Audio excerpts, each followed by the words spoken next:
எல்லாரும் நல்லா இருக்கீங்களாம்மா? இப்போ சண்முக பிரியா வயசு 35 ஆகுது. உங்கள் சென்னை மாவட்டத்தை சேர்ந்தவங்கம்மா.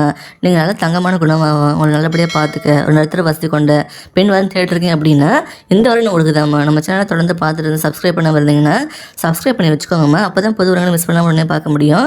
இவங்க எந்த மதத்தை சேர்ந்தவங்க சொல்கிறாங்கம்மா? ஜாதின்னு பார்த்தீங்கன்னா நாய்க்கர்னு சொல்கிறாங்க, ராசின்னு பார்த்தீங்கன்னா கண்ணின்னு சொல்கிறாங்க, நட்சத்திரம் பார்த்தீங்கன்னா அஸ்தம் சொல்கிறாங்க. இப்போ இவங்க 2ஆம் திரும்ப தான் வர பார்த்துட்டு வராங்க. இவங்க குடும்பத்தை தெரிஞ்சுக்கலாமா? இவங்க ஒரு டிகிரி படிச்சுக்கிறத சொல்லியிருக்காங்க. படித்து முடிச்சுட்டு இப்போ ப்ரைவேட் கம்பெனியில் ரிசப்ஷனிஸ்ட்டாக வேலை பார்த்துட்டு வராங்களா. இவங்க ஒரு நார்மல் சேலத்தை வாங்கிட்டு தான் சொல்லியிருக்காங்க. இவங்க ஒரு மழை பாதிப்புனால இவங்க வீடு வெள்ளத்தில் பாதிக்கப்பட்டு இப்படி ஃபைனான்ஷியலாக ரொம்ப அடிப்பட்டாங்கன்னு சொல்கிறாங்கம்மா. இவங்க பேரண்ட்ஸ் 2 பேரும் சேர்ந்து காய்கறி வியாபாரம் பண்ணிட்டு இருந்தாங்கன்னு சொல்கிறாங்க.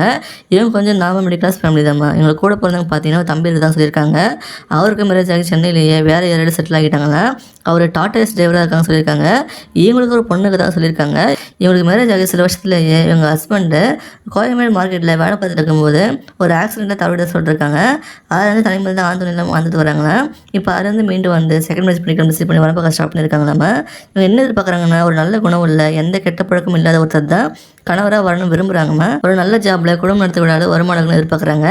இவங்க இருக்கிற மாவட்டமாக இருந்தால் ஓகேன்னு சொல்லியிருக்காங்க. இவங்க சந்தோஷம் வச்சுக்கிட்டு இவங்க பொண்ணையும் நல்லபடியாக பார்த்துன்னு எதிர்பார்க்குறாங்க. இவங்களும் உங்களை நல்லபடியாக பார்த்துக்காம யாருக்கிட்டையும் விட்டு கொடுக்காம பார்த்துக்குவேன்னு சொல்லியிருக்காங்கம்மா. இவங்க ஆல்ரெடி சில மேட்ரிமோனியில் பதிவு செஞ்சு வச்சுருக்காங்கன்னா அதுலேருந்து வர வரன்களை பெரும்பாலும் ஜாதக பொறுத்து இல்லாமல் அமையலன்னு சொல்லியிருக்காங்க. இவங்களுக்கு ஜாதி தடையில்லைன்னு சொல்கிறாங்கம்மா. நீங்கள் ஜாதகம் பார்க்காம மனசை மட்டும் பார்த்து கல்யாணம் பண்ணிக்க ஓகே அப்படின்னா இவங்களை மேரேஜ் பண்ணிக்கலாம்னு சொல்கிறாங்கம்மா. இவங்களோட முதல் திருமணத்தை பற்றி எப்பவும் கேட்கணும்னு சொல்கிறாங்க. இவங்களுக்கு உங்கள் கடந்த கால வாழ்க்கையை பற்றி எப்பவும் கேட்க மாட்டேன்னு சொல்கிறாங்க. நல்ல கேரக்டராக இருக்கிறது ரொம்ப முக்கியம் எதிர்பார்க்குறாங்கம்மா. உங்களுக்கு நல்ல வசதி இருந்து இவங்களை பார்த்துக்க முடியும் நம்பிக்கை கொடுத்தீங்க அப்படின்னா இவங்க உங்களை கண்டிப்பாக அக்செப்ட் பண்ணிப்பாங்க. இவங்களை பிடிச்சிருந்த இந்த வீடியோக்கு லைக் பண்ணிவிட்டு உங்கள் விருப்பத்தை கமெண்ட்டில் சொல்லுங்கம்மா. அடுத்த வரன்னு பார்க்க எப்போ ஸ்க்ரீனில் வர இந்த லிங்கை கிளிக் பண்ணி பாருங்கள். வாழ்க வளமுடன்.